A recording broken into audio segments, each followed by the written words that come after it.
Ever wonder how to take those beautiful words from the Sermon on the Mount, the Beatitudes, and actually live them out? Not just on Sundays, but in the middle of a chaotic Monday, a frustrating Wednesday, or a quiet Saturday morning. It's one thing to admire them, but it's a whole other journey to weave them into the fabric of our daily lives. Today, we're going to explore just that. We're going to break down these profound statements from Jesus and find practical, everyday ways to make them real. This isn't about achieving some impossible standard of perfection. It's about a daily orientation of the heart, a series of small, intentional choices that, over time, transform us from the inside out. So grab a coffee, get comfortable, and let's dive into how we can live blessed every single day. Let's start with one that can feel counterintuitive. Blessed are those who mourn, for they will be comforted. In a world that tells us to hide our pain, to put on a brave face, and to just get over it, Jesus says there is a blessing in mourning. But how? It's about where we take our pain. The temptation is to pull away from God when we're hurting, to think He's distant or doesn't care. Living this beatitude means doing the opposite. It means bringing our grief, our disappointment, our heartbreak directly to Him. It's about being honest in our prayers, crying out to God, and allowing our sorrow to become a point of connection, not separation. When we mourn with hope, we're not denying our pain. We're entrusting it to the one who promises comfort. Instead of building a wall around your heart when you're hurting, try building a bridge to God. Tell Him exactly how you feel. That raw, honest conversation is where true comfort begins to find you. Next, Jesus tells us, "Blessed are the meek, for they will inherit the earth." Now, meekness is probably one of the most misunderstood qualities. It's often mistaken for weakness, for being a doormat or having no backbone. But that's not it at all. Biblical meekness is strength under control. It's about having the power to react with ego, with anger, with defensiveness, but choosing instead to respond with grace. Think about the last time someone cut you off in traffic, or said something critical, or misunderstood your intentions. What was your gut reaction? Probably not meekness.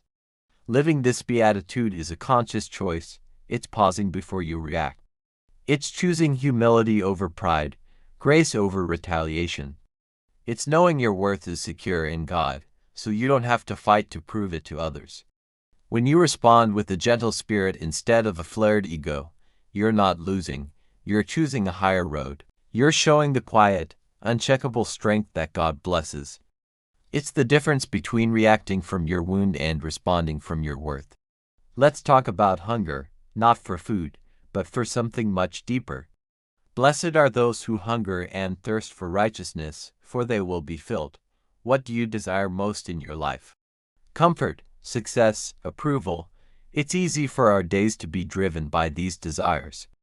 We arrange our schedules and make our choices based on what will make our lives easier, more comfortable, more secure. But Jesus invites us to a different kind of hunger, a hunger for righteousness.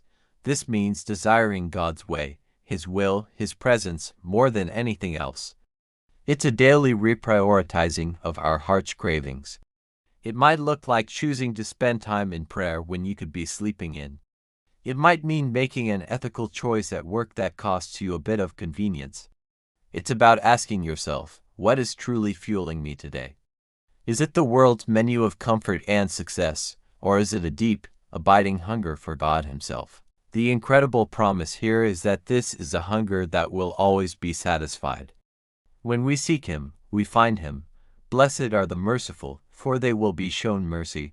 This one hits close to home, doesn't it? Because we all need mercy, and we are all called to give it. Practicing mercy means extending forgiveness, grace, and compassion, especially when it's hard. Especially when the other person doesn't seem to deserve it. It's easy to be merciful to people who are sorry, but what about when they're not? What about the person who hurt you and doesn't even know or care? This is where mercy becomes a powerful, transformative act of faith. It's choosing to release someone from the debt they owe you, not because they've earned it, but because you've been forgiven a debt you could never repay. Living this out daily means letting go of grudges. It means choosing not to gossip when someone stumbles. It means giving someone the benefit of the doubt. It's a reflection of the gospel itself. Every time we practice mercy, we are painting a small picture of the cross for the world to see. And in doing so, our own hearts are softened and made ready to receive the endless mercy of God. Now let's look inward. Blessed are the pure in heart, for they will see God. This isn't about being outwardly perfect or never making a mistake. The heart, in the Bible, is the core of our being, our thoughts, our motives, our desires. A pure heart is an undivided heart. It's a heart that is singularly devoted to God. So how do we guard our hearts and pursue this kind of purity in a world that is constantly trying to divide our attention and affections? It starts with what we let in. What are you watching, listening to, and thinking about? These things shape our inner world. Pursuing purity is an active, daily process of filtering our inputs. It means choosing content that builds us up, not tears us down. It means being honest with ourselves about our hidden motives. Am I doing this to serve God or to get praise from others? A pure heart isn't a perfect heart, but it's a heart that is constantly, intentionally, and single-mindedly turning back towards God, wanting to see Him and know Him above all else. In a world full of division and conflict, the call to be a peacemaker is more urgent than ever. Blessed are the peacemakers, for they will be called children of God. Being a peacemaker is different from being a peacekeeper. A peacekeeper might avoid conflict at all costs, even if it means sweeping injustice under the rug. But a peacemaker actively works to bring about shalom, God's wholeness, healing, and justice. So how do we do this? It starts in our own relationships. Are you someone who escalates drama, or do you bring a sense of calm? When conflict arises in your family, your workplace, or your community, do you add to the noise, or do you listen, seek understanding, and work towards reconciliation? Being a peacemaker is about carrying God's calm into chaotic situations. It's about building bridges, not walls. It means being willing to have difficult conversations with a spirit of love and a goal of restoration. When we actively engage in making peace, we are doing the very work of God, and in that, we show ourselves to be His children. Finally, we arrive at the toughest one. Blessed are those who are persecuted because of righteousness, for theirs is the kingdom of heaven. Nobody wants to be persecuted. But Jesus is realistic. He knows that living a life that is truly aligned with His values will sometimes put us at odds with the world around us. This beatitude is about standing firm in our faith, even when it costs us something. The cost might be small, the risk of being misunderstood or looking foolish for your faith, or it could be much greater. But the call is the same, to be unashamed of the gospel and to stand for truth, justice, and love, even when it's unpopular. Living this out isn't about seeking out persecution or being difficult. It's simply about not compromising your core convictions when pressure is applied.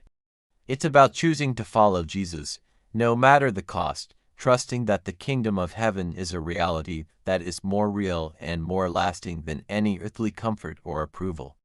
Your faithfulness in the face of pressure is a powerful witness. So there it is, a daily journey through the Beatitudes. It's not a checklist, but a compass for the heart. It's about mourning with hope, choosing meekness over ego, hungering for God, practicing mercy, guarding our hearts, making peace, and standing firm. These aren't separate, isolated commands. They are all interconnected facets of a life that is oriented toward Jesus. And the beautiful thing is, we don't do this in our own strength. As we attempt to live these out, we find we need God more and more, and He is faithful to provide the grace we need for each moment. This is the blessed life, not a life free from trouble, but a life filled with the presence and promises of God, right in the middle of it. Thank you so much for joining me today. I hope this was encouraging. If it was, please like, subscribe, and share this with someone who might need to hear it. Go live blessed.